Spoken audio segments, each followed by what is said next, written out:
Good morning, good noon, good evening, good night, जैसा भी time हो आपका टाइम अच्छा होना चाहिए। I am Kirti Jamar, Catalyser Institute Kota. JEE advance 2024 का पेपर हम लोग यहाँ डिस्कस कर रहे हैं। मैं आपके साथ डिस्कस कर रही हूँ केमिस्ट्री का पेपर 1 अभी, उसके बाद हम स्टार्ट करेंगे पेपर 2।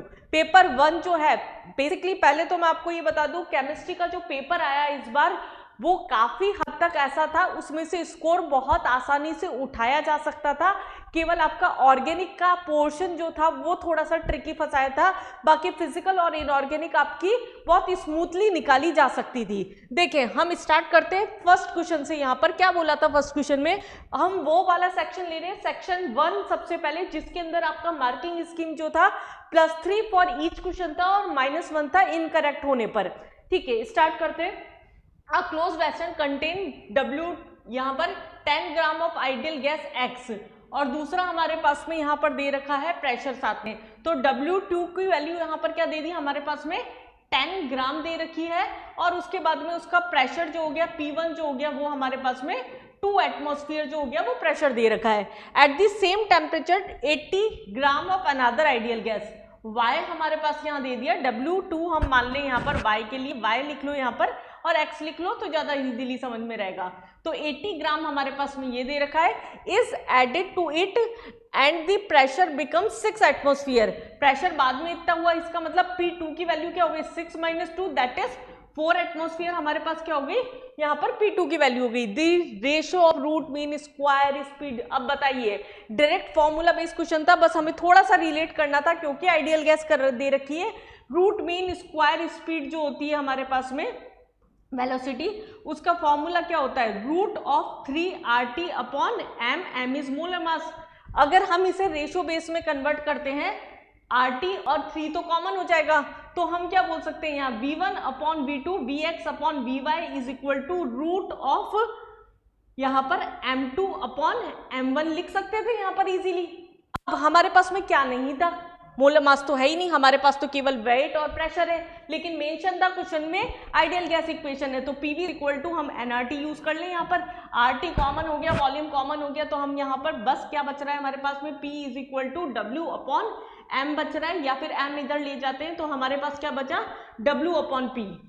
ये हमारे पास में मोलर मास की जगह हमारे पास वेट ऑफ प्रेशर जो है वो दे रखा है। RT जो होगा वो कैंसिल हो जाएगा, तो हम उसे यूज नहीं करें, रेशियो बेस्ड क्वेश्चन में हम ये चीज करते हैं हमेशा।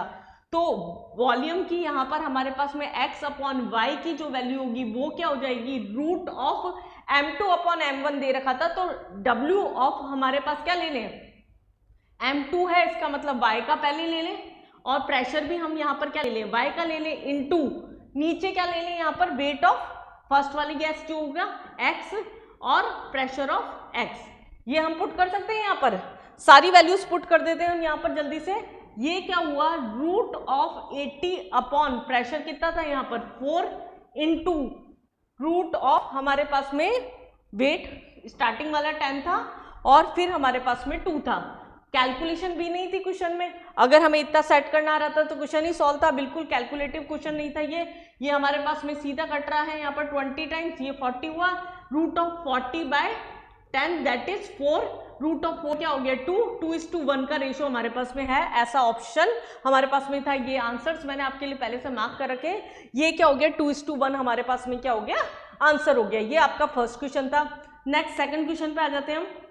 सेकंड क्वेश्चन हमारा वापस फिजिकल, यस, ये हमारे पास में रिडॉक्स का और थोड़ा सा पी ब्लॉक के कॉन्सेप्ट का मिक्स क्वेश्चन है। रूम टेम्परेचर पर डिसप्रपोर्शन अगर हम करवा रहे हैं इन सिटू जनरेटेड नाइट्रस एसिड का, अगर हम करवा रहे हैं यहाँ पर HNO2 का, अगर हमारे पास में करवा रहे हैं डिसप्रपोर्शन रिएक्शन, तो हमें कौन सी स्पीशीज मिलेगी। तो अगर करते हैं बेटा इसमें डिसप्रपोर्शन रिएक्शन, पहली बात तो क्या होती है कि एक एलिमेंट जो होगा उसका ऑक्सीडेशन हो जाएगा और एक का ही उसी एलिमेंट का जो होगा वो रिडक्शन भी हो जाएगा। तो ये क्या बनेगा हमारे पास में HNO3 प्लस NO प्लस अगर हम बात करें H2O, इसे आयंस की फॉर्म में दे रखा है, तो हम ये भी लिख सकते हैं NO3 माइनस NO, तो यही रहेगा, H प्लस उधर गया तो H3O प्लस, ये हम लिख सकते हैं। यहाँ ऑक्सीडेशन नंबर आपका क्या आ रहा था, इसके अंदर अगर हम बात कर रहे हैं +5 आ रहा है, यहाँ पर हमारे पास में -2 ही है, लेकिन यहाँ पर अगर हम लेके चल रहे हैं तो क्या है 3 है, तो उस कंडीशन के अंदर नाइट्रोजन का अगर हम बात कर रहे हैं, सॉरी ये क्या हो गया हमारे पास में +5 है, यहाँ पर इसका क्या हो जाएगा +2 हो जाएगा, और ये क्या है हमारे पास में यहाँ पर क्या है 4 - 1 +3 है। तो ये डिसप्रपोर्शन रिएक्शन हमारे पास में हो रही है, एक का ऑक्सीडेशन एक का रिडक्शन हो रहा है। ऑप्शंस देख ले, NO3 माइनस है, NO2 ऑप्शन सेकंड से हट गया, फर्स्ट से हट गया। हमारे पास में क्या था H3O प्लस ये रहा, NO माइनस ये रहा हमारे पास में, प्लस ये रहा। तो ये हमारे पास में फर्स्ट सेकंड क्वेश्चन यहाँ पर कंप्लीट होता है। नेक्स्ट थर्ड क्वेश्चन, अब देखिए कितने फ्रिक्वेंटली, ये तो बिल्कुल आपका डायरेक्ट क्वेश्चन था। एस्पार्मेट आर्टिफिशियल जो हमारे पास में स्वीटनिंग एजेंट होता है, केमिस्ट्री इन एवरीडे लाइफ का क्वेश्चन था आपका, आपके biomolecule, chemistry in everyday life, polymer, इस टाइप के जो चैप्टर्स थे इनसे क्वेश्चन सेट होने के वैसे भी चांसेस थे। आपको बताया था ये रिड्यूस सिलेबस में थे तो आपसे आ सकते थे क्वेश्चन, और ये तो बिल्कुल डायरेक्ट है। यहाँ क्या बोला, ये एक डाइपेप्टाइड होता है एस्पार्मेटिल फिनाइल एनिलीन मिथाइल ईस्टर। तो अब हमें इसमें क्या वर्ड इजी लिख रहे हैं, एक तो डाइपेप्टाइड और दूसरा हमारे पास फिनाइल मिथाइल ईस्टर। ये हमारे पास में, इससे हम उसका स्ट्रक्चर निकाल सकते हैं अगर हमें नहीं भी याद। और ऊपर से यहाँ पर क्या दे दिया, फिनाइल एनिलीन और एस्पार्टिक एसिड। हमें सिर्फ क्या पता होना चाहिए कि इसके अंदर अगर ईस्टर लिंकेज है, यहाँ पर अगर हमारे पास में, तो लिंकेज कैसा होगा, NH और CO के बीच का लिंकेज होगा, NH और CO के बीच का लिंकेज, और दोनों कंपाउंड में से H2O उड़ा के उसको ज्वाइन करना था। तो ये आपका सीधा का सीधा क्या था, एस्पार्मेट का जो होता है वो स्ट्रक्चर था।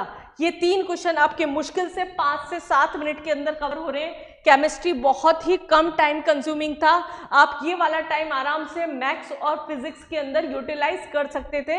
फर्स्ट पेपर जो था केमिस्ट्री का आपका इस तरह से सेट था। ये देखिए, ये क्वेश्चन तो और भी इजी है। क्या बोला यहाँ पर, सेट 1 जो है उसमें GI पूछा है, ज्योमेट्रिकल आइसोमेरिज्म, और सेकंड सेट, मतलब ये सेट 1 सेट 2 ऑप्शंस में बना के दे रखे हैं। दोनों जो आपस में कंपाउंड है, कोऑर्डिनेशन से काफी वेटेज गया है। 4 क्वेश्चन आपके आए पेपर 1 में और पेपर 2 में मिला के। तो कोऑर्डिनेशन वैसे भी आप लोगों ने मेंस के लिए भी बहुत अच्छे से पढ़ा होगा, तो इस पे अच्छा कमांड होना चाहिए था। ज्योमेट्रिकल बोला, ज्योमेट्रिकल में 2 केस पढ़ रखे हैं हमने, या तो वो सिस ट्रांस शो कर रहा होगा आपके पास में, या फिर हो सकता है फेशियल और मेरिडोनल कर रहा हो। या तो हम अगर ये केस देखने आते हैं तो सबसे पहले तो हम ये देख लेते हैं। यहाँ पर अगर मैं बात करती हूँ सिस ट्रांस की, ये तो ऑप्शन सबसे पहले ही हट गया, फर्स्ट सेट GI कर ही नहीं सकता, फर्स्ट ऑप्शन तो हमने सेकंड हटा ही दिया। सेकंड के अंदर हमारे पास में ये दोनों कंपाउंड्स ही अलग अलग हो गए, तो ये भी ऑप्शन वैसे भी हट गया। ये अगर हम उठाते हैं यहाँ पर, तो ये कंपाउंड के अंदर हमारे पास में क्या MA3B3 बन रहा है, बिल्कुल सब कर देगा। MA3B3 क्या करता है, यहाँ फेशियल और मेरिडोनल कर लेता है, और दूसरे कंपाउंड को भी साथ में चेक कर लेते हैं, SO4 और Cl। ये जब हमारे पास में अपनी आयन्स की पोजीशन चेंज कर रहे हैं, तो ये क्या कर रहा है, आयनाइजेशन, सेकंड सेट वाली जो हो रहे हैं वो तो आयनाइजेशन शो कर रहे हैं। इसमें दूसरा कंपाउंड है हमारे पास में बाइडेंटेड वाला, मतलब AA2 जो हम लेके चलते हैं, और B2, ये भी GI शो कर देगा, सिस ट्रांस बहुत इजीली शो कर देगा। अगर मैं इधर बनाऊं तो ये क्या है हमारे पास में, फेशियल और मेरिडोनल वाली कंडीशन हो गई। ये हमारे पास में सेम फेज में प्रेजेंट है, अपोजिट फेज में चले जाएंगे तो फेशियल होगा। सेकंड वाले ऑप्शन में हम सिस ट्रांस भी देख सकते हैं। यहाँ पर अगर बात कर रहे हैं, यहाँ पर क्या था, EN था, तो मैं वो ही ले लूं, भले ही AA लिख देती हूँ मैं उसके लिए। यहाँ पर ये बाइडेंटेड, और ये हमारे पास में कंडीशन हो गई, क्या था, EN होल ट्वाइस था, Cl2 था हमारे पास में, तो ये भी शो कर देगा। तो थर्ड ऑप्शन आपका बिल्कुल डायरेक्ट क्वेश्चन था। फोर्थ ऑप्शन फिर भी चेक कर लेते हैं इसको, तो ऑप्शन को देखते ही हटा दो। ये तो H2O और Cl की पोजीशन के अंदर चेंज हो रहा है, तो ये तो हाइड्रेट आइसोमेरिज्म था। तो ये भी क्वेश्चन आपका ऐसा था जो आपका टाइम कंज्यूमिंग नहीं था, जिन लोगों की प्रैक्टिस होगी वो बहुत ईजिली क्वेश्चन अटेम्प्ट कर सकते थे। Next question theory based question है, तो अगर आपके कॉन्सेप्ट अच्छे हैं तो आप इसको अटेंड कर लेंगे, वरना नहीं करेंगे। फिफ्थ क्वेश्चन पे हम आ चुके हैं, इसका मतलब आप मल्टीपल चॉइस पे पहुंच चुके हैं। यहाँ -2 होता है, तो आपको क्वेश्चंस को थोड़ा सा सोच समझ के अटेंड करना था। फर्स्ट हमारे पास में क्या बोला है, अनसर्टेनिटी प्रिंसिपल, मतलब ये आपका एटॉमिक स्ट्रक्चर का जो क्वेश्चन हो गया वो हो गया। Uncertainty principle root exist out the definite path of electron, बिल्कुल भी नहीं। यहां पर हमारे पास में क्या पूछा था, करेक्ट स्टेटमेंट फॉर इलेक्ट्रॉन्स पूछे थे, ठीक है। डेफिनेट पाथ है हमारे पास में, वो फॉलो वो कर रहा है। Energy of an electron in 2s orbital of an atom is lower than the energy of an electron is infinitely far away from the nucleus. Energy का फॉर्मूला पता है हमारे पास में, एन स्क्वायर बाय हमारे पास में क्या होता है, Z square by N square होता है। एन की वैल्यू जितनी कम होगी एनर्जी जो होगी उतनी ही ज्यादा होगी, ठीक है। According to Bohr's model the most negative value for an electron, N की वैल्यू 1, एन की वैल्यू अगर हमारे पास में 1 है तो मोस्ट स्टेबल ऑर्बिट होगा। ऑब्वियस सी बात है, अगर एन की वैल्यू कम है तो हमारे पास में एनर्जी क्या होगी, वहां पर ज्यादा होगी। अगर हमारे पास बात कर रहे हैं और मोस्ट नेगेटिव लिखा तो फॉर्मूला अगर याद हो तो -13.6 आता है, तो ये ठीक हमारे पास में रिप्रेजेंटेशन था। Bohr's model magnitude of velocity of electron increases with increase in value of N, बिल्कुल नहीं, वेलोसिटी जो होती है वो इनवर्सली प्रोपोर्शनल होती है एन इंटू यहाँ पर v इंटू एन के, z इंटू एन के, ये इनवर्सली प्रोपोर्शनल होती है। तो आपका फोर्थ स्टेटमेंट जो हो गया वो यहाँ पर क्या हो गया, गलत हो गया। नेक्स्ट क्वेश्चन पे आते हैं। 5 क्वेश्चन हमारे पास में यहाँ पर हो चुके हैं। नेक्स्ट ये हमारे पास में क्वेश्चन लेंथी सा दिख रहा है, क्योंकि जैसे ही ऑर्गेनिक आ जाती है तो एडवांस की ऑर्गेनिक आपकी ऐसी होती नहीं है कि बहुत इजीली क्वेश्चंस उसके सेट हो जाए। हम स्टार्ट करते हैं आइसोप्रोपाइल बेंजीन। ओ हो, बहुत ही प्यारा रिएजेंट, अगर जो बोर्ड्स का पेपर के लिए भी तैयारी करते हैं उनको भी पता है आइसोप्रोपाइल बेंजीन। ये हमारे पास में होता है with O2 on treatment with H3O forms phenol, ठीक है। ये हमारे पास में क्या ऑक्सीडेशन हमें पता है, ऐसा कराते हैं तो क्या बनता है यहाँ पर, ये बीच का इंटरमीडिएट होता है CH3 और CH3 बनता है। फिर फर्दर हाइड्रोलाइसिस करा रहे हैं एसिडिक मीडियम में, तो यहाँ फिनॉल और यहाँ CH3CO CH3 ये जो होगा आपका लिबरेट हो जाता है। ये हमारे पास में इसकी रिएक्शन हुई यहाँ तक की। बाय प्रोडक्ट हमारे पास में ये फिनॉल को हमारे पास में forms of phenol and by product P। इसका मतलब आपको फिनॉल तो बोला था लेकिन आपको नहीं बताया था कि इस साइड में जो निकलने वाला होता है वो क्या होता है, आपके पास में एसीटोन होता है। P with 3 equivalents of Cl2 gives corresponding। अब अगर हमारे पास में 3 equivalents of Cl2 मतलब एक तरह से हम मान के चले एक्सिस के अंदर हमारे पास में इसको लेके चल रहे हैं, तो ये क्या हुआ CH3CO CCl3 बना लेगा, ये कंपाउंड बन गया एक्सिस में लेते ही। तो ये कंपाउंड जब ट्रीट किया तो मैं आपको कलर चेंज कर देती हूँ थोड़ा सा, जिससे आपको समझने में दिक्कत ना आए। ये Q था आपका और ये हमारे पास में P था। फिर इसकी अगर कैल्शियम हाइड्रोक्साइड के साथ में रिएक्शन करवा दी, कैल्शियम हाइड्रोक्साइड के साथ में रिएक्शन करवा दी, तो हमारे पास में क्या बन रहा है, R बन रहा है और जो सॉल्ट है वो निकल जाएगा। जल्दी से सोच के बताओ यहाँ पर क्या बन सकता है, सॉल्ट बन जाएगा इसका। तो ये एक्सिस में है तो CH3COO यहाँ पर क्या है CH3, ये हमारे पास में कॉम्प्लेक्स हो गया और सॉल्ट जो हो गया वो साइड में निकल गया। अब ऑप्शंस चेक करना शुरू करते हैं।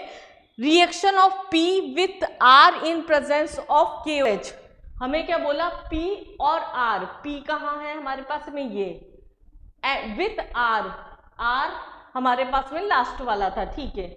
इन दोनों की अगर रिएक्शन करवाते हैं तो ये तो सीधी की सीधी हमारे पास में क्या हो गई, NaR हो गई, न्यूक्लियोफिलिक एडिशन रिएक्शन, बॉन्ड टूटेगा, OH और CCl3 जो होगा वो अटैक कर जाएगा। तो ये हमारे पास में क्या हो गई, फर्स्ट स्टेटमेंट जो होगा बेस की प्रेजेंस में सही था। Reaction of R in oxygen in presence, अगर हम बात कर रहे हैं यहाँ पर दूसरे कंपाउंड की जो हमारे पास में कहाँ बना था, KOH के साथ में कैल्शियम हाइड्रोक्साइड के साथ में ट्रीट करके बना था, यहाँ पर वो अगर करता है तो फॉस्जीन गैस लिबरेट करेगा, CaCOl जो हमारे पास में होगा वो हो जाएगा। यहाँ पर हमारे पास में क्या है, हमने मेंशन नहीं किया है एक्चुअल में, यहाँ पर PR, ये हमारे पास में क्या था, R जो था साइड प्रोडक्ट था हमारे पास और कैल्शियम का सॉल्ट, ये तो S था हमारे पास में प्लस R क्या था हमारे पास में, CHCl3 था, वो यहाँ पर निकल रहा था, वो R था। क्योंकि बार बार यूज हो रहा है तो हम R को साइड प्रोडक्ट को भी यहाँ पर लिख के रख लेते हैं। तो बेसिकली हमारे पास में यहाँ पर क्या हो रहा है, फर्स्ट ऑप्शन तो बिल्कुल आपका सही हो गया। R के साथ में जब ऑक्सीडेशन करवा रहे हैं तो फॉस्जीन गैस बनती है, ये भी बिल्कुल सही स्टेटमेंट है आपका। अगर CHCl3 है, अगर इसका ऑक्सीडेशन कराते हैं तो यहाँ पर CaCl3 निकल जाता है। R Q react with aqueous NaOH, क्यों जाता है हमारे पास में ये। अगर हम फिर यहाँ थोड़ा सा चेंज कर लेते हैं, अगर इसकी एक्वस NaOH के साथ में रिएक्शन कराएं, क्या बोला है आगे, टू प्रोड्यूस Cl3CCH2 और CH3COL-, ये तो क्या यहाँ से टूटेगा, O- जो होगा वो तो हमारा निकल जाएगा, लेकिन यहाँ से दूसरा कंपाउंड जो होगा वो ये किसी हाल में नहीं बन सकता। तो ये तो C तो बिल्कुल ही गलत हो गया। S on heating gives P। अच्छा, ये आपस में ही कनेक्ट कर दिए, वापस S को हीट करके P बन रहा है। P क्या था आपका, ये था, और S जो था हमारे पास ये था। उल्टा मैं यहीं पे कर दूं, अगर मैं इसे हीट करूंगी तो ऑब्वियस ही बात है यहाँ पर क्या होगा, ये ब्रेकडाउन, एसीटोन जो होगा वो निकल जाएगा, कैल्शियम का सॉल्ट निकल जाएगा और बचेगा क्या, ये। तो आपका ऑप्शन सही था। तो इसके अंदर आपका A भी सही था, B सही था और आपका D भी सही था। ये तो तीनों ऑप्शन आपके सही थे। अच्छा क्वेश्चन था ये, ऑर्गेनिक का टाइम कंज्यूमिंग क्वेश्चन था। नेक्स्ट हम हमारे पास में आ जाते हैं यहाँ पर नेक्स्ट क्वेश्चन के ऊपर। 7th question number, the options in which at least 3 molecule follow octet. वाह वाह वाह, ये मिला आपको प्रसाद, ये मिला आपको बोनस पॉइंट। ये कितना डायरेक्ट क्वेश्चन है आपके लिए, बहुत ही इजी क्वेश्चन। बॉन्डिंग हर बच्चे की ऑलमोस्ट स्ट्रांग होती है अगर आप एडवांस के पेपर में बैठे हैं, दैट मीन्स केमिकल बॉन्डिंग में आपका खेला खिलाया गेम होगा, तो बिल्कुल साहब आपकी ये स्ट्रांग पोर्शन होना चाहिए। क्या बोला, ऑक्टेट रूल को फॉलो नहीं कर रहा भैया, बॉन्डिंग में हम 2nd 3rd क्लास में पढ़ लेते हैं कि उसकी लिमिटेशंस क्या है, हाइपरवैलेंट क्या होते हैं, हाइपोवैलेंट क्या होते हैं, फटाफट से कर लेते हैं इस क्वेश्चन को। तो हमारे पास CO2 ऑक्टेट रूल को फॉलो करता है, ठीक है साहब, C2H4 भी करता है, Cl भी करता है, नाइट्रिक ऑक्साइड यहाँ से हटा दो, नाइट्रिक ऑक्साइड दोनों ऑड नंबर स्पीशीज है तो ये हमारे पास हटा दी। लेकिन बोला था एटलीस्ट 3 मॉलिक्यूल्स फॉलो, तो फर्स्ट में 3 तो फॉलो कर रहे हैं, ठीक है। सेकंड में ये एक्सपांशन कर गया, ऑप्शन हटा दिया, ये एक्सपेंशन कर दिया, ऑप्शन हटा दिया, NO2 का ऑप्शन फिर हट गया यहाँ से, ये फिर हट गया, दोनों ऑप्शन ही हट गए यहाँ से।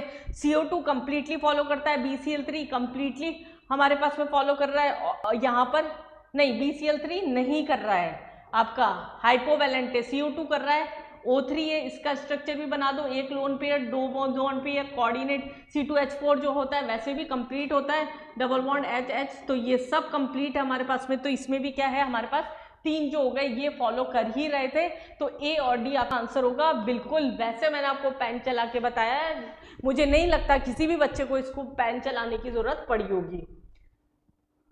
नेक्स्ट आपका ये आ जाता है थर्मोडायनेमिक्स का क्वेश्चन, ठीक है बेटा। थर्मोडायनेमिक्स दिख रहा है मुझे क्योंकि PV दे रखा है, वर्क डन, एक्सपांशन, ठीक है। वॉल्यूम टेम्परेचर ग्राफ दिया है, यहाँ पर आपको वॉल्यूम दे रखा है, ये आपको टेम्परेचर दे रखा है और मोल्स दे रखे हैं। एक बार के लिए हम 5 मोल यहाँ पर मेंशन करके रख लेते हैं कि कितने मोल्स आपको दे रखे हैं। यहाँ क्या दे रखा है आपको 5 मोल्स दे रखे हैं। जैसे क्वेश्चन फिजिकल के क्वेश्चंस पढ़ने का या ऑर्गेनिक के क्वेश्चंस करने का रूल होता है ये, आप आधा क्वेश्चन पढ़ो, उसे लिखते जाओ, क्वेश्चन मचता जाएगा, जेब में चलता जाएगा। ये हमारे पास में क्या है, वॉल्यूम का वेरिएशन, टेम्परेचर का variation, consider the PV work done involve total change in enthalpy. Enthalpy क्या है बेटा, स्टेट फंक्शन है, मतलब टोटल किसी भी पास से चल रहे हैं हमारे पास में वैल्यू सेम आएगी। अगर हम इधर से चल रहे हैं इधर से, हमें टोटल चेंज कहां से निकालना था, x से y और y से z, ये वैल्यू हमें निकालनी थी using molar enthalpy of the gas CVM। CVM की वैल्यू हमारे पास में दे रखी है 12 किलो जूल पर केल्विन पर मोल। साथ में हमें R की वैल्यू भी दे दी जो कि हमें नहीं देनी चाहिए, हमें आती है, लेकिन वो कैलकुलेशन इजी करने के लिए आपको 314 से हटाने के लिए 8.4 ये दे दिया। अब डेल्टा H ओवरऑल क्या हो जाएगा, हमें क्या निकालना है, XYZ से का बात निकालना है, तो मतलब X और Y तक कितना हो रहा है, डेल्टा H X और Y तक कितना हो रहा है, प्लस डेल्टा H हमारे पास में Y से Z तक कितना हो रहा है, ये हमें कैलकुलेट करना था क्वेश्चन के अंदर। अब हमें पता है डेल्टा H बराबर क्या होता है, डेल्टा एच अगर हमें निकालना है तो N C P R T हो जाएगा, सॉरी डेल्टा टी हो जाएगा। अब हमारे पास में क्या है, दोनों का डेल्टा एच देख लेते हैं कितना कितना आ रहा है। पहली चीज तो यहां हमारे पास में क्या हो गया, आइसोथर्मल कंडीशन हो गई, टेम्परेचर कांस्टेंट हो गया। अगर ये कंडीशन हो गई तो इसका मतलब ये तो हमारे पास में अगर आइसोथर्मल कंडीशन होती है इसका मतलब डेल्टा एच की वैल्यू क्या होती है, 0 हो जाती है। यहाँ पर अगर ये 0 हो गई तो इसको तो हटा ही दो, मतलब हमारे पास में y से z तक ये क्या हो रहा है, हमारे पास वॉल्यूम कांस्टेंट है। अगर वॉल्यूम कांस्टेंट है इसका मतलब यहाँ पर हमारे पास में क्या हम लगा दें, N C P delta T लगा दें यहाँ पर, तो हमारे पास में क्या सीधा आंसर आ जाएगा। कुल मिला के जो इसका वैल्यू होगा वही हमारे पास में एक्स वाई जेड की ओवरऑल वैल्यू होगी। यही चीज तो निकालनी थी हमें यहाँ से, ओवरऑल कितनी वैल्यू होगी। फटाफट Cp नहीं है हमारे पास में, Cv है। अगर Cp माइनस एक रिलेशन होता है, Cp minus Cv is equal to क्या होता है, R। Cv की वैल्यू हमारे पास में दे रखी है 12 और R की वैल्यू आपको दे रखी है 8.3 और Cp की वैल्यू आपको यहाँ से चाहिए, तो ये क्या हो जाएगा आपका Cp is equal to, sorry यहाँ माइनस था, माइनस उधर जाके प्लस हो गया, तो ये आपका हो गया 12 प्लस 8.3, ये हमारे पास में वैल्यू आ रही है 8, 9, 10, ये आपका हो गया 20.3। ठीक है बेटा, अगर ये हमारे पास में 20.3 आ रहा है और n की वैल्यू ऑलरेडी दे रखी है 5 into 20.3 into delta T, delta T delta T ये दे रखी थी टेम्परेचर, ये हमारे पास में क्या हो गया 413 माइनस 335, ये हमारे पास में वैल्यू है। लगभग आप इसको मल्टीप्लाई माइनस करोगे 3, 4, 5, 5, 10, 0, ये क्या 80 आ गया आपका, 5 इंटू 20.3 इंटू 80, कैलकुलेट कर लो, 8130 आपका आंसर है। ये कैलकुलेट कर लोगे आप, ये आपके पास में आ जाएगा 8120। बहुत ही इजी थर्मोडायनेमिक्स से क्वेश्चन आया था, आपको कुछ कुछ कॉन्सेप्ट याद होनी चाहिए, बेस से चलना पड़ेगा। आइसोथर्मल के अंदर डेल्टा एच की वैल्यू जो होती है वो 0 होती है, ये एक स्टेट फंक्शन है, यहाँ से यहाँ तक की वैल्यू जो होगी वो निकालनी होगी, Cp और Cv में रिलेशन आना चाहिए था, तो इस तरह से आपको ये क्वेश्चन कवर कर लेना था। नेक्स्ट हम आ जाते हैं, नेक्स्ट क्वेश्चन आपका केमिकल काइनेटिक्स। देखिए इस बार 12th का अच्छा वेटेज जा रहा है, इलेक्ट्रोकेमिस्ट्री सॉल्यूशन और आपका काइनेटिक्स, ये 3 चैप्टर अब आपके एक मेजर चैप्टर्स बन चुके हैं मेंस के लिए भी और एडवांस के लिए भी। जो बच्चे हो सकता है सॉल्यूशन देख रहे हो एडवांस के और 2025 के लिए अप्लाई करने वाले हो, उन लोगों के लिए ये चीजें जानना बहुत जरूरी है कि किस तरह के पैटर्न ऑफ क्वेश्चंस आते हैं, कैसे कवर होते हैं हमारे पास में और किस तरह से हम क्वेश्चंस को सॉल्व कर सकते हैं। जो दे चुके हैं उनके लिए तो सिर्फ ये सॉल्यूशन है, लेकिन जो देने वाले हैं उन लोगों के लिए ये लेक्चर्स बहुत इंपॉर्टेंट है, इसलिए हम पूरा पूरा इसको एक्सप्लेन करके समझा रहे हैं। अदरवाइज जो बच्चा दे चुका है उसके लिए तो आंसर की भी काफ़ी है, उसके लिए एक्सप्लेनेशन की ज़रूरत ही नहीं है अब, क्योंकि वो ऑब्वियस ये बात है, अगर आप पेपर दे चुके या तो आप ड्रॉप करने वाले हो या फिर आप सेलेक्टेड हो, तो दोनों कंडीशन के अंदर ही आप इतने सैचुरेशन पे होंगे कि अब आप इसका सॉल्यूशन तो नहीं देखना चाहोगे एकाएक। देखें विच फॉलोज द मैकेनिज्म, ये मैकेनिज्म बेस्ड क्वेश्चन था, हल्का क्वेश्चन था, ऑर्डर ऑफ रिएक्शन पूछा था क्वेश्चन में। अगर पहले तो कॉन्सेप्ट समझते हैं, order of reaction complex reaction के लिए निकाला जाता है तो क्या होता है, slowest step rate determining step होती है, लेकिन फास्ट रिएक्शन का अगर प्रोडक्ट स्लो रिएक्शन का रिएक्टेंट है तो उसका कंसेंट्रेशन भी रिएक्शन में काम आता है। क्या इसमें ऐसा हुआ है, पहले हम ये चेक कर लेते हैं, हमारे पास स्लो रिएक्शन कहाँ है, ये रही, this one is the slow reaction. ठीक है, ये हमारे पास में यहाँ पर क्या है, स्लो रिएक्शन, इसका मतलब हमारे पास में R बराबर क्या हो गया K और N2O2 के ऊपर पावर कुछ भी नहीं अभी और H2 के ऊपर पावर कुछ भी नहीं, दोनों पे 1 था हमारे पास में। ये हमारे पास में स्लो रिएक्शन है। हमें क्या है N2O2 दिख रहा है फास्ट रिएक्शन के अंदर जो इसका रिएक्टेंट है, तो मतलब N2O2 का कंसंट्रेशन यूज करना था, तो हम क्या forward upon backward K1 upon K minus 1 is equal to क्या लिख सकते हैं यहाँ N2 अपॉन N2O2 और NO का स्क्वायर, ये लिखा जा सकता है बेटा। अगर इस तरीके से इसको आपने लिख दिया तो मजा आ गया, N2O2 का कंसंट्रेशन बहुत ही आसानी से निकल गया आपका K1 अपॉन K माइनस 1 और NO2 का स्क्वायर आपका इधर जाके हो गया, ये हो गया NO का स्क्वायर। ठीक है, इस वैल्यू को मैं इक्वेशन 1 नाम दे देती हूँ, 2 दे देती हूँ, 1 में डाल देती हूँ। अगर मैंने इसकी वैल्यू पुट कर दी, put N2O2 concentration in equation 1, अगर मैं इक्वेशन 1 में अगर इसे पुट कर देती हूँ तो क्या मिलेगा, R इज इक्वल टू के डॉट K1 अपॉन K-1, इसका कोई वजूद नहीं, एक कांस्टेंट Kc मान लो इसे सीधा सीधा, इसका हमारे पास N2O2 का NO का स्क्वायर और H2 ये हमारे पास में मिला। अब देखिए यहाँ पर क्या है, पावर्स क्या आ रही है 2 और ये क्या है 1, 2 + 1, ऑर्डर ऑफ रिएक्शन क्या हो गया आपका 3, डन। बहुत ही इजी क्वेश्चन था, मतलब मैं बोल रही हूँ आपको फिजिकल और इनऑर्गेनिक के क्वेश्चन तो आपको बिल्कुल परोस के दिए गए थे, आपने थोड़ी भी अच्छे से प्रिपरेशन की थी तो बिल्कुल हल्के क्वेश्चन थे आपके, एटलीस्ट पेपर 1 में। तो पेपर 2 जब हम डिस्कस करेंगे तब उस बारे में बात करेंगे आराम से। ये क्या क्वेश्चन है आपका, complete reaction of aldehyde with access formaldehyde upon reaction with NaOH gives P and Q। आपका क्या बोला है यहाँ पर, फॉर्मेल्डिहाइड, एस्टेल्डिहाइड और फॉर्मेल्डिहाइड मतलब CH3COH, ये हमारे पास में on heating with concentrated NaOH, इसका मतलब हमारे पास एल्डोल कंडेंसेशन होगी या कैनोजार होगी, वो डिपेंड करता है। और एडवांस का क्वेश्चन है बच्चों, अगर एडवांस का क्वेश्चन है तो दोनों भी हो सकती है, एक्सेस में है क्या, बिल्कुल साहब, ये चीज एक्सेस के अंदर है हमारे पास, मतलब ये सॉल्ट बना सकती है और एस्टेल्डिहाइड नहीं है, ठीक है, कोई दिक्कत नहीं। अगर हमने इसकी रिएक्शन कराई यहाँ कंसंट्रेटेड NaOH के साथ, तो यहाँ से तो क्या है, इसके भी हमारे पास एक्सेस में रिएक्शन करवानी ही पड़ेगी, P और Q बनाना है, P टॉलेंस रिएजेंट नहीं देगा, Q एसिडिफिकेशन करने पर टॉलेंस रिएजेंट देगा। चलिए छोड़िए सब बात की बातें, पहले तो हम प्रोडक्ट तो बना के रख लें। अगर हम प्रोडक्ट बना के रख लें, ये क्या है, सेल्फ भी करा देते हैं तो एल्डोल कंडेंसेशन के अंदर चला जाएगा। अगर ये एल्डोल कंडेंसेशन के अंदर जा रहा है तो ये कुछ ऐसा बन जाएगा CH2OH CH2OH, ये हमारे पास में OH स्वास्तिक जैसा कुछ बनता है यहाँ पर, ये हमारे पास में बन जाएगा OH और OH, ये हमारे पास में कंडीशन हो गई, एक कार्बन दो कार्बन, फिर इधर से दो कार्बन, ठीक है, इधर से CH3 दो कार्बन हर तरफ से थे, HCOS था एक्सेस के अंदर था। अगर ये कैनिजारो में जा रहा है इसका मतलब ये क्या बना लेगा, सॉल्ट ऑफ कार्बोक्सिलिक एसिड बना लेगा, एक ऑक्सीडाइज हो गया एक रिड्यूस हो गया, एक तरीके से ये कंडीशन है, यही कंडीशन होती है कैनिजारो की, एक ऑक्सीडाइज करा दो एक रिड्यूस करवा दो, तो ये हमारे पास में सॉल्ट बन गया। अब क्या है, इसको हम नाम दे देते हैं पहले, जिससे आपका PQ में कंफ्यूजन ना हो बार बार, P और Q दो बन रहे थे ना हमारे पास, P और Q।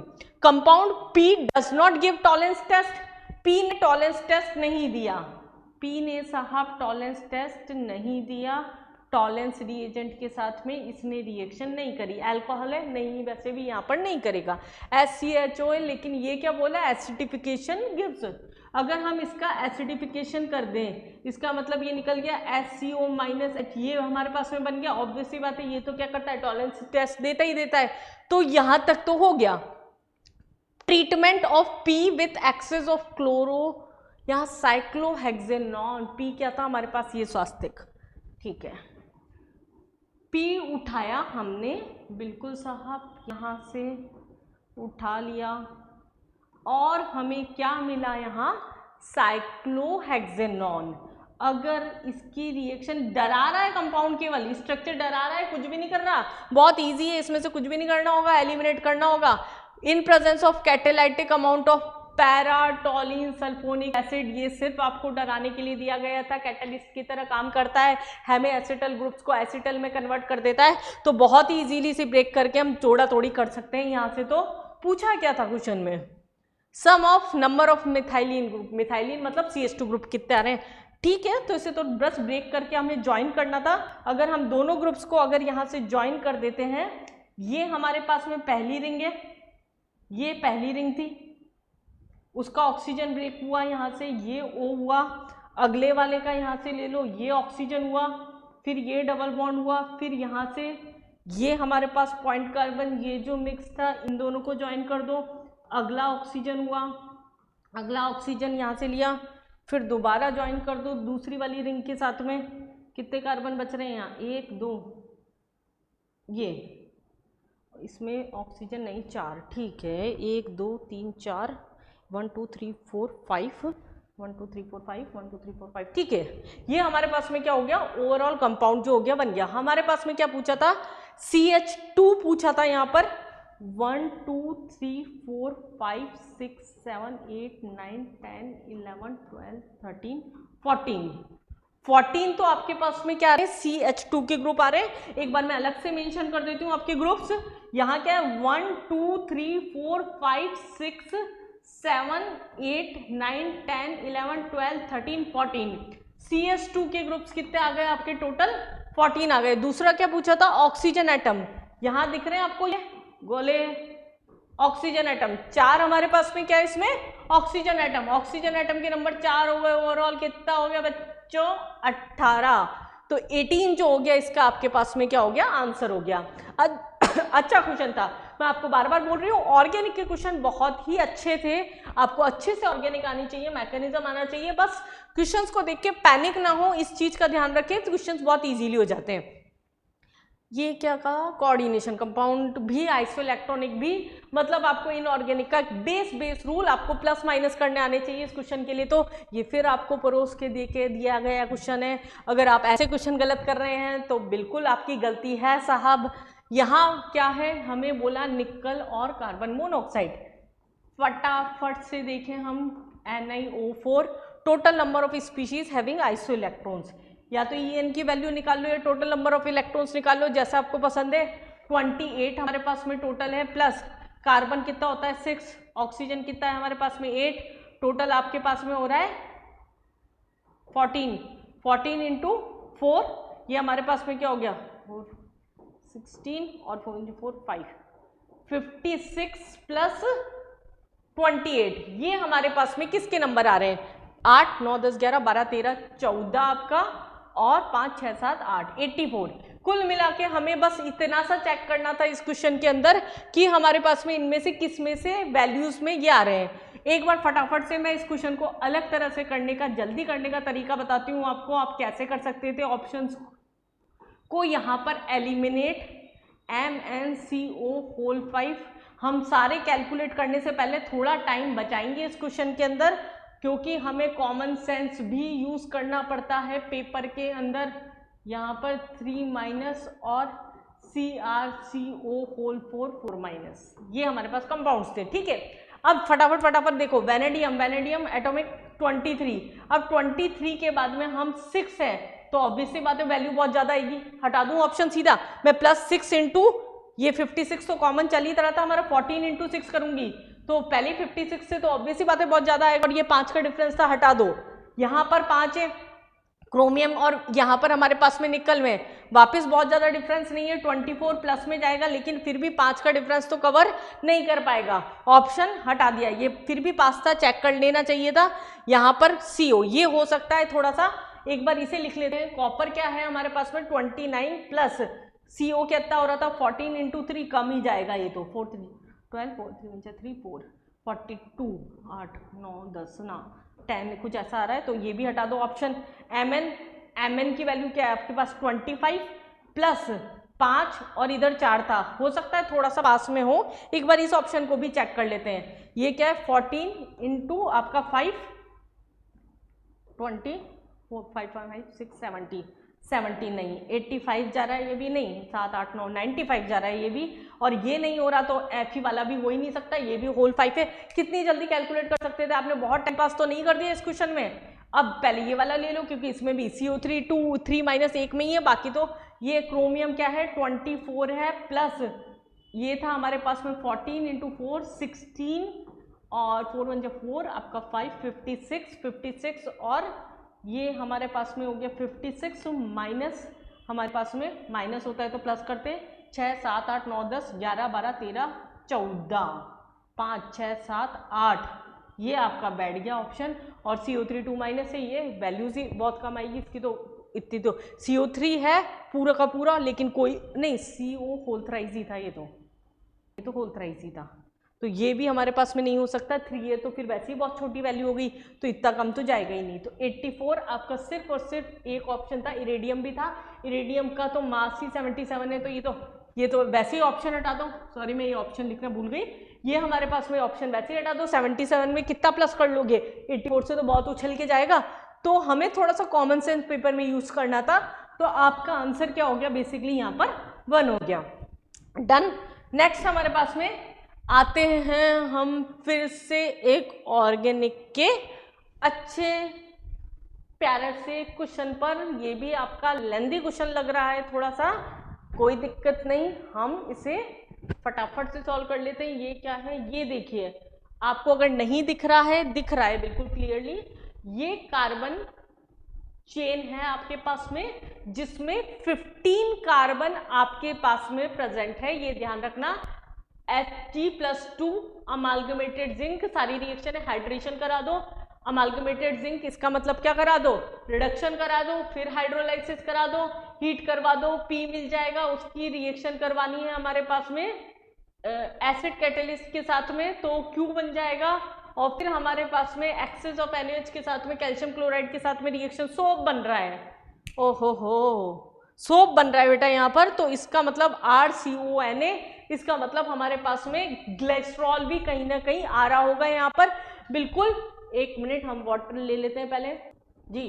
तो हम क्या देख पा रहे हैं यहाँ पर कि सोप के साथ में इसकी रिएक्शन करवा रहे हैं। चलिए बिना टाइम वेस्ट किए हम फटाफट रिएक्शन लिखते हैं। ये हमारे पास में सी था, यहाँ पर हमें ट्रिपल बॉन्ड दे रखा है, फिर CH2 होल 15 दे रखा है, और COO मैं खोल के इसलिए बना रही हूँ इसे, जिससे आपको रिएक्शन करने में दिक्कत ना आए, आपको यहाँ देखने में दिक्कत आ रही होगी।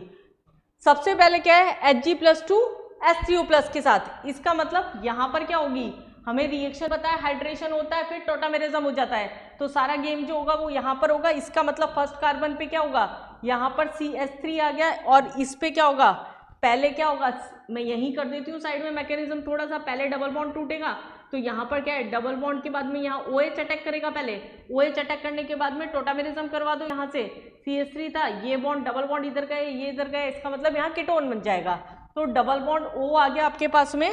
बाकी सब कुछ एक दो कार्बन के बाद में ये क्या है, बाकी सब सेम है, CH2 होल 15 COO C2H5, बिल्कुल ये आपका हो रहा है। उसके बाद में क्या है, सेकंड में अमालगमेटेड जिंक, बढ़िया, आपका बहुत ही फेवरेट रिएजेंट होगा मेरे ख्याल से ये अमालगमेटेड जिंक। देखते हैं कार्बोनिल कंपाउंड का रिडक्शन करवा दें, मैं सीधा लिख दूं एक बार, यहाँ पर हम केवल CH2 लेंगे, बाकी पूरा कंपाउंड एज इट इज को छोड़ दो। फिर इसका हाइड्रोलाइसिस करवा दिया, अगर हाइड्रोलाइसिस करा के हीट कराया तो फिर बचा कुचा पानी भी, तो कुल मिला के हमारे पास में क्या कंपाउंड मिल गया यहाँ पर, CH3CH2, ये होल 16 कर दें अब हम इसे, और यहाँ C double bond OO C2H5। अब इसकी रिएक्शन अगर हम करवा देते हैं ग्लिसरॉल के साथ, ये तो वही हो गया, ईस्टर है, और उसका रिएक्शन हमारे पास में ईस्टर नहीं, हाइड्रोलाइसिस का है ना, तो यहाँ से ये हट जाएगा, H अटैक कर जाएगा, C2H5 OH निकल जाएगा, और इस कंपाउंड की रिएक्शन हमें किसके साथ करा देनी है अब, यहाँ पर सेकंड, ये हाइड्रोलाइसिस था यहाँ पर, तो COH अटैक कर जाएगा।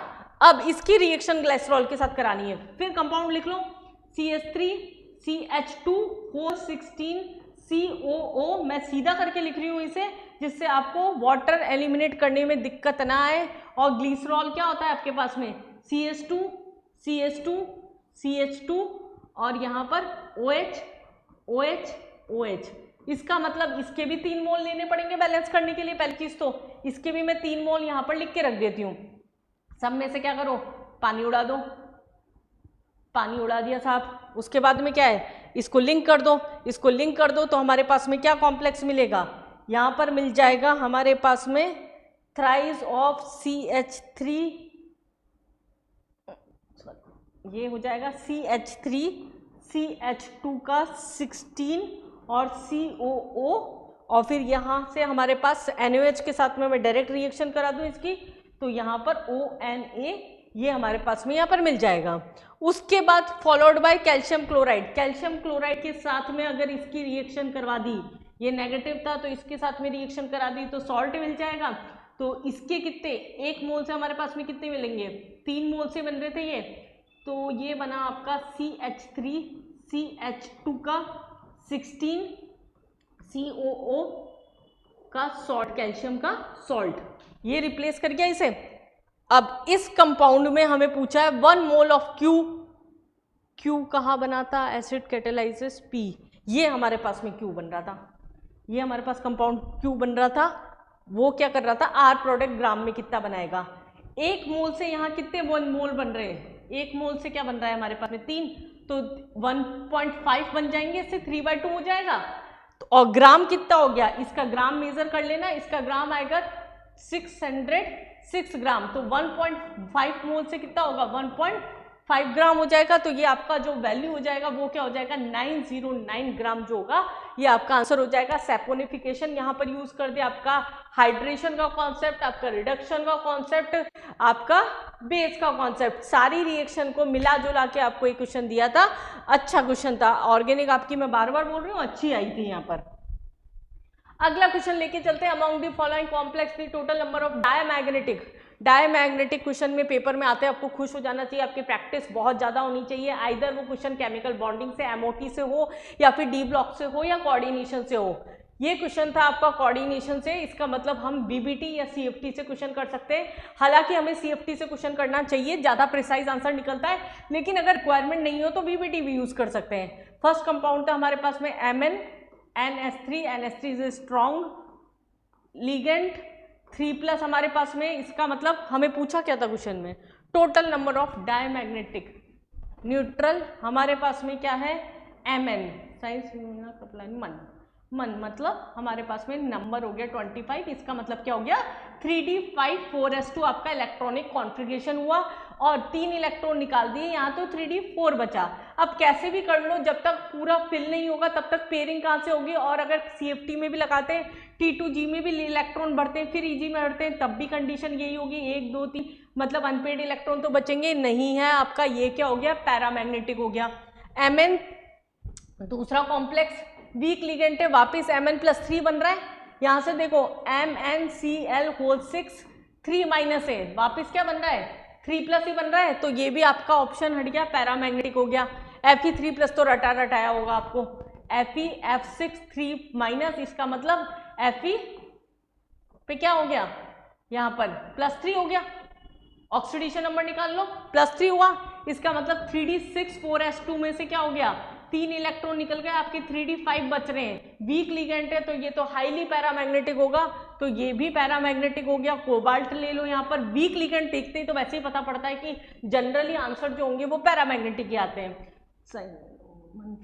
अच्छा आपको तो एटॉमिक नंबर दिए थे ना, मैं क्यों कैलकुलेट करती हूँ 27, 3d7 4s2, उसके बाद यहाँ पर क्या है +3, इसका मतलब 2 और 1 3d6, again week ligand, pairing होगी नहीं तो अनपेड इलेक्ट्रॉन बचेंगे ही बचेंगे, ये भी पैरामैग्नेटिक था। Fe+3 वापस आ गया, NH3 क्योंकि न्यूट्रल लिगेंड होता है तो 3+, अगेन यही वाली कंडीशन हो गई, तो इसे भी कैलकुलेट करने की जरूरत नहीं है, स्ट्रॉन्ग लिगेंड है। 1 मिनट, स्ट्रॉन्ग लिगेंड तब भी 5 बच रहे थे, तो एक अनपेड इलेक्ट्रॉन तो आपका बचेगा ही बचेगा, तो ऑब्वियस सी बात है ये भी पैरामैग्नेटिक, एक ही बच रहा है, या तो ये होगा या 0 आंसर होगा आपका। नेक्स्ट हम ले रहे हैं CeN3+, strong ligand, cobalt 3d7 4s2, 3 electron निकले 3d6, लेकिन यहाँ ये हाईली स्ट्रॉन्ग लिगेंड है, इसका मतलब पेयरिंग हो जाएगी, और पेयरिंग हो जाएगी इसका मतलब मैग्नेटिक मोमेंट जो होगा वो, अगर हम बात कर रहे हैं यहाँ पर T2G में इलेक्ट्रॉन भरे, फिर EG में भरे, स्ट्रॉन्ग लिगेंड 1 2 3 4 5 6, ये नीचे पैरामैग्नेटिक फिल हो जाएंगे, तो ये आपका था कॉम्प्लेक्स डायमैग्नेटिक, इसके बाद में भी नहीं है कुछ, तो आपका जो आंसर हो गया बेटा इसका वो क्या हो गया 1। इंटीजर बेस्ड क्वेश्चन थे, नेगेटिव थी नहीं, तो हमें करना चाहिए था क्वेश्चन। नेक्स्ट हमारे पास ये क्या बना है, टाइट्रेशन, बहुत प्यारा क्वेश्चन। ये आपका क्या है हमारे पास में इलेक्ट्रोकेमिस्ट्री में आपका कंडक्टेंस का, मोलर कंडक्टेंस का कॉन्सेप्ट समझते हुए, और दूसरा आपका टाइट्रेट और टाइट्रेंट का कॉन्सेप्ट समझते हुए क्वेश्चन था। बहुत इजी क्वेश्चन था, पर ये ऐसा नहीं, अगर आपका कॉन्सेप्ट क्लियर है तो आप है ना इसको इजीली कर सकते हैं। हायर कंसंट्रेशन स्टेप वाइज दे रखी है हमें, आयंस का यहाँ पर मोलर कंडक्टेंस का वैल्यू दे रखा है, ठीक है। हमें टाइट्रेट, ये ऊपर जो लिखा है टाइट्रेट है, नीचे जो लिखा है वो टाइट्रेंट है। फर्स्ट रिएक्शन में क्या है KCl है, AgNO3 के साथ में रिएक्शन कर रहा है, तो क्या बनेगा यहाँ पर AgCl बनेगा, और Cl माइनस जो होगा वो रिप्लेस करेगा यहाँ पर NO3 माइनस को। इसका मतलब हमारे पास में क्या है, यहाँ पर हमारे पास AgCl बन रहा है, रिप्लेस कौन कर रहा है, Cl माइनस कर रहा है। Cl माइनस की वैल्यू है 7.6 और NO3 7.2, बहुत ही पास की वैल्यू है जो जिसको रिप्लेस कर रहा है, मतलब कंडक्टेंस में बहुत ही माइनर सा डिफरेंस आएगा आपका। तो हमारे पास में क्या है, बहुत माइनर सा डिफरेंस। या तो आपका ऑप्शन ये हो सकता है, ये तो हाई जंप जा रहा है, तो ये आपका क्या होगा, एक बार के लिए मान के चलो पी का आंसर हमारे पास में थर्ड होगा। फिर हम देखते हैं और क्या पॉसिबिलिटी है।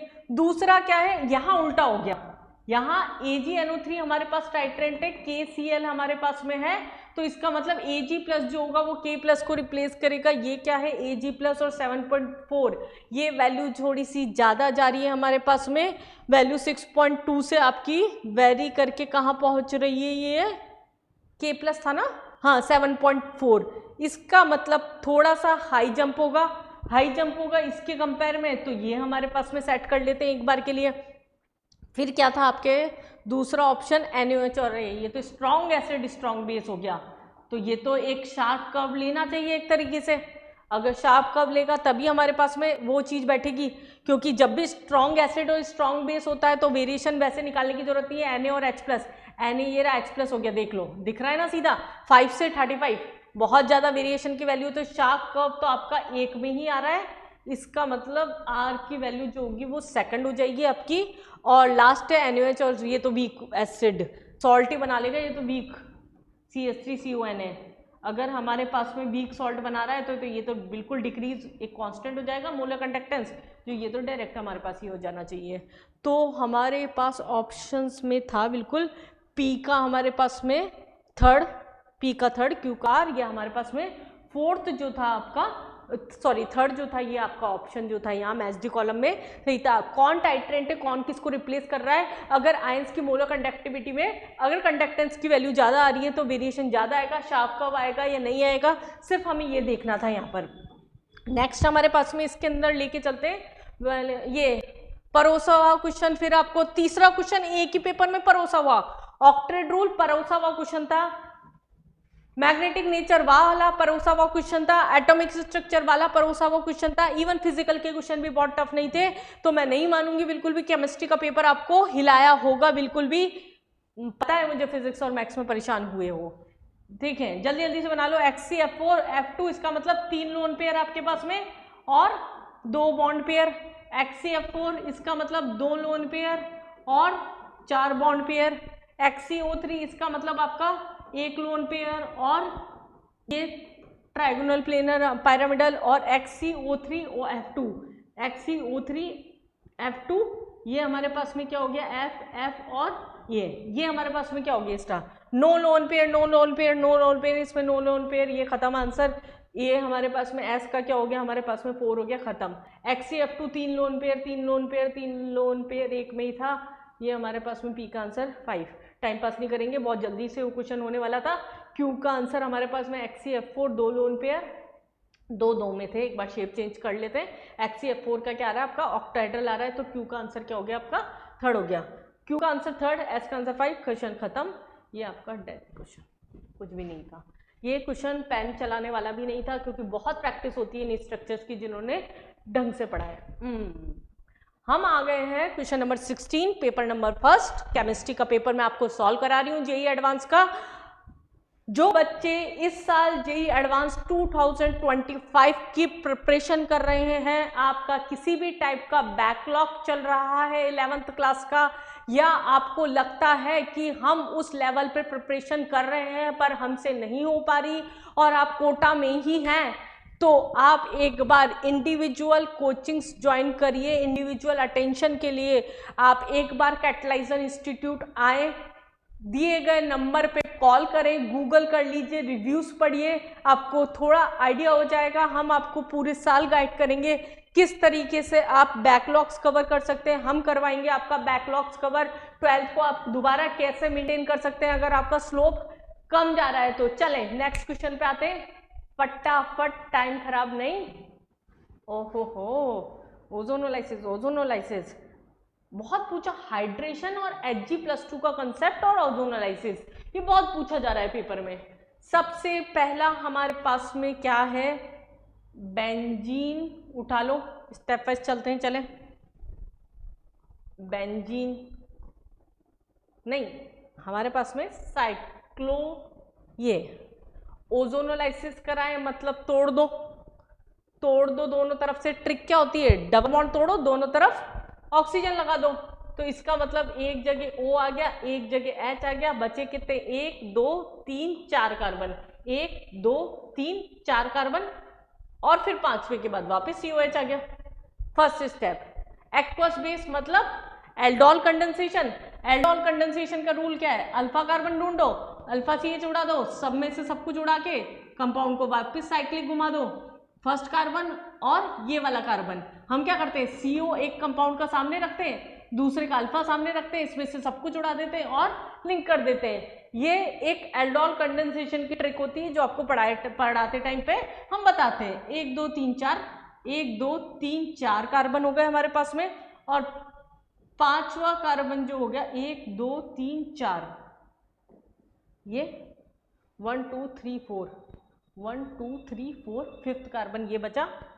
तो ये हमारे पास 6 नहीं 5 मेंबर की ही रिंग बचनी चाहिए बेसिकली। तो आपकी ये जो 5 मेंबर की रिंग बचती है वो कैसी हुई, 5 मेंबर की रिंग आपकी बची हुई कुछ ऐसी, 5 मेंबर की 1 2 3 4, तो 4 कार्बन और इसके ऊपर ये है हमारे पास में।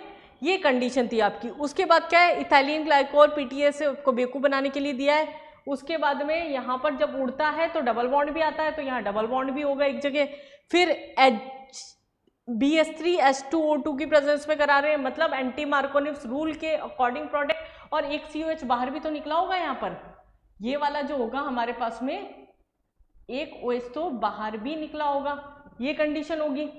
उसके अलावा क्या है हमारे पास में, Hg+2 के साथ रिएक्शन करा रहे हैं, एंटी मार्कोनिव्स मतलब इस बॉन्ड को हटा दो और OH लगा दो यहाँ पर। उसके बाद में NaBH4 है, NaBH4 क्या कराता है, सॉरी डबल बॉन्ड है ना ये, तो Hg+2 था, हाइड्रोबोरेशन एल्कीन, फिर हाइड्रोलाइसिस, और फिर उसके बाद में यहाँ पर NaBH4, यहाँ क्या था डबल बॉन्ड, O तो एज इट इज था, ये NaBH4 की प्रेजेंस में रिड्यूस हो जाएगा H, और इधर OH। ये हमारे पास में कंडीशन बनी।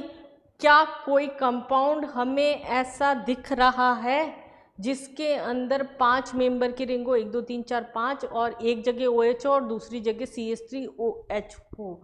वैसे तो ये भी हो सकता था, लेकिन एक ही ऑप्शन है हमारे पास में, एक बार के लिए थर्ड हम मार्क करके रखते हैं। दूसरा भी सॉल्व कर लेते हैं, सेम है यहाँ तक, first condition same, ozonolysis same, aqueous बस CH3 और आ गया।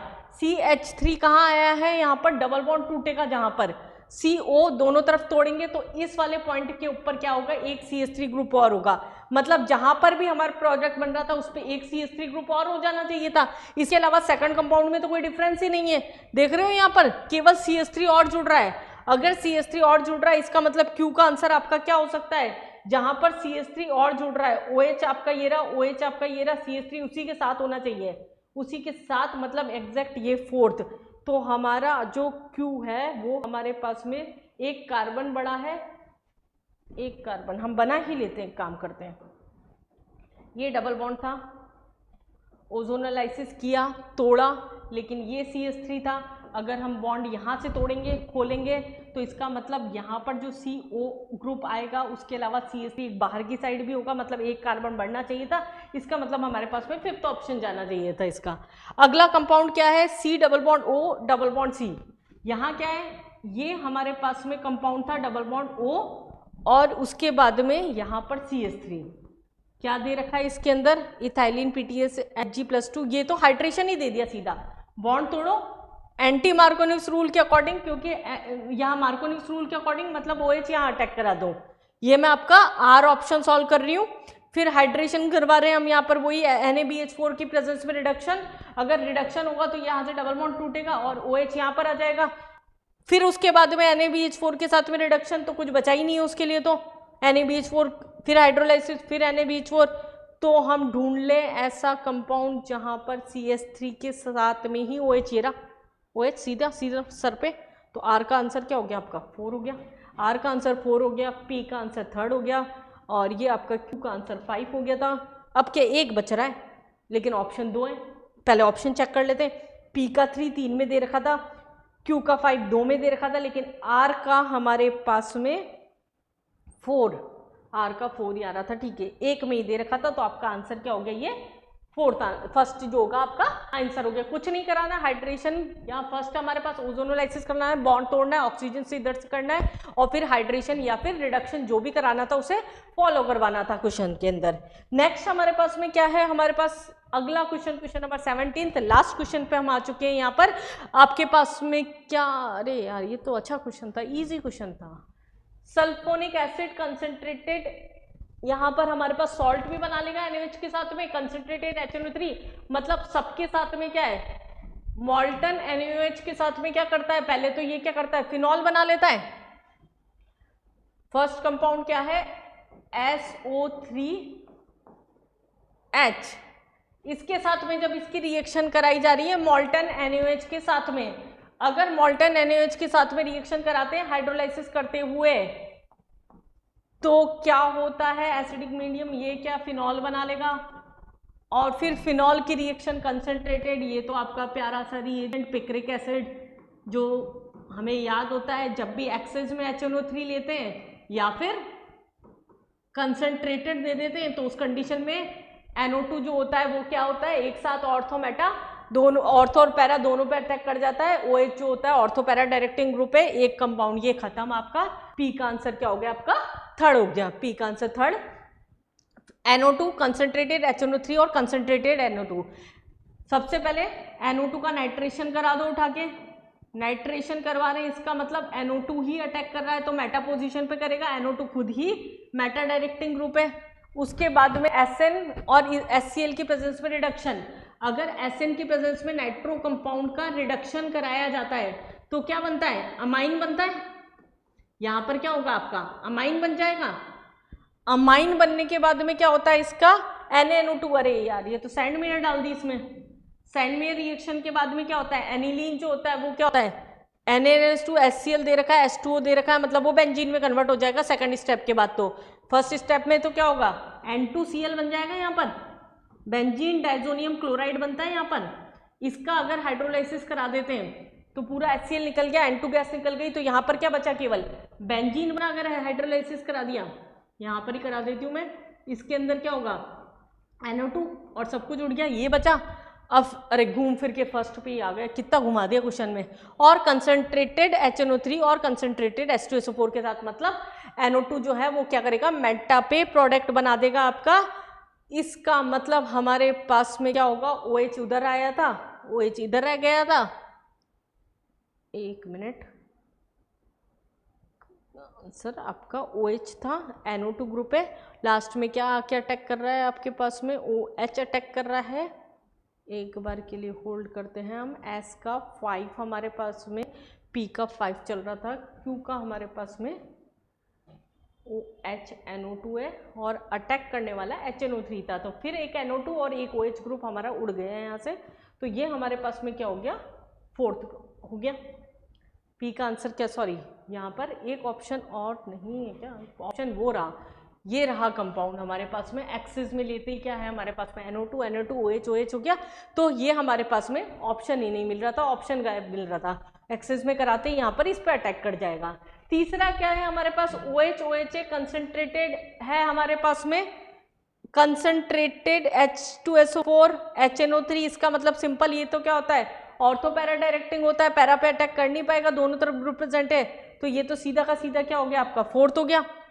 लास्ट कंपाउंड ये जरूर आपको सॉल्व करना पड़ेगा, ये लंबा दिख रहा है आपको थोड़ा सा, मैं ऊपर ही सॉल्व कर देती हूँ। हमें क्या दे रखा है यार, टॉलिन दे रखा है, ठीक है, टॉलिन दिया, KMnO4 की प्रेजेंस में अगर करवा रहे हैं तो क्या बनता है, एसिड बनता है। KMnO4 की प्रेजेंस में अगर रिएक्शन कराते हैं तो यहाँ पर इसका ऑक्सीडेशन हो जाएगा और ये क्या करेगा, एसिड बना लेगा।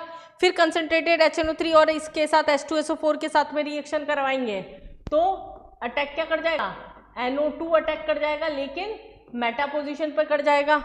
नेक्स्ट पोजीशन में SOCl2 और उसके साथ में रिएक्शन करवा लेंगे तो NH2 आ जाएगा यहाँ पर। वहाँ पर अमाइड की जगह क्या हो जाएगा, पहले RCuCl आ जाएगा, RCOCl के बाद में RCONH2 आ जाएगा, अमाइड बन जाएगा। तो यहाँ तक क्या हो गया आपका, मैं दोनों रिएजेंट लिख देती हूँ जो अटैक कराएं, SOCl2 और यहाँ पर NH3। यहाँ पर क्या किया, अमाइड बन गया और SOCl2 हमारे पास में यहाँ पर आके अटैक कर गया। NO2 तो सॉरी ऐसा कैसा था, यहाँ पर NO2 आपका ऐसा कैसा था। फिर हमारे पास में next reaction bromine, Hoffmann bromide degradation दे दिया, ये तो साथ में अमाइड बन रहा था यहाँ CONH2, कार्बन कम कर दो, इसका मतलब CO उड़ा दो यहाँ से, इसका मतलब यहाँ पर क्या हो जाएगा, वापस NH2 ग्रुप रह जाएगा और इधर NO2 ग्रुप रह जाएगा। और फिर लास्ट में आपका बाद में फिर वही NaNO2 HCl की प्रेजेंस में सैंडमेयर रिएक्शन में लेके चलेगा उसको, दोबारा एनिलीन आ गया था ना, सैंडमेयर में ले गए, हाइड्रेशन करा दिया, मतलब वहाँ से भी वो सब कुछ उड़ जाएगा। तो हमारे पास में क्या बचा, केवल उधर NO2 ग्रुप बचा, ये आपका जो था NO2 ग्रुप बचा यहाँ पर दोनों तरफ, और बचा हुआ ग्रुप जो हो गया वो OH जो था वो तो चल ही रहा था आपका। तो इसका आंसर क्या हो गया आपका, फर्स्ट हो गया। तो ये आपका क्या हो गया, P3Q5S4, सीधा आंसर था, कुछ भी दिक्कत नहीं। ऑर्गेनिक देखिए 4 क्वेश्चन ऑर्गेनिक के आए, ऐसे तो ऑर्गेनिक आपको आती खटाखट हो जाती है, लेकिन ऑर्गेनिक थोड़ी सी लेंदी थी, मिक्स क्वेश्चन अच्छे खासे, आपको खिचड़ी बना के दी थी, मसाला खिचड़ी, ऐसे सादा खिचड़ी नहीं, सादा खिचड़ी से तो क्वेश्चन हो जाते हैं, मसाला खिचड़ी थी, बहुत आराम से हमें एक एक चीज उठा के करनी थी।